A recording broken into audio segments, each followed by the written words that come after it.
ce tueur en série attirait ses victimes avec des bonbons. Dans les années 1970, Houston est le théâtre d'un cauchemar.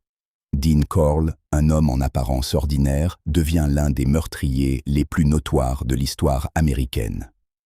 Entre 1970 et 1973, il assassine au moins 28 jeunes garçons. Mais ce qui choque, c'est qu'il n'agit pas seul. Il recrute 2 adolescents pour l'aider dans ses crimes. Corll se présente comme un homme charmant, offrant des friandises et des moments de divertissement. Mais derrière cette façade se cache un prédateur.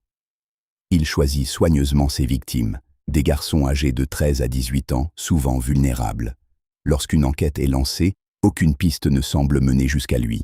Pendant des mois, son règne de terreur se poursuit. Puis, en 1973, un retournement inattendu se produit.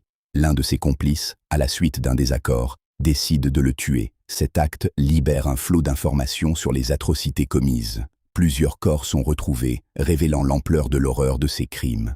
Corll avait créé une sorte de cercle maléfique, dans lequel il manipulait ses jeunes complices, les entraînant dans un monde de violence. Les révélations prennent alors une dimension encore plus sinistre.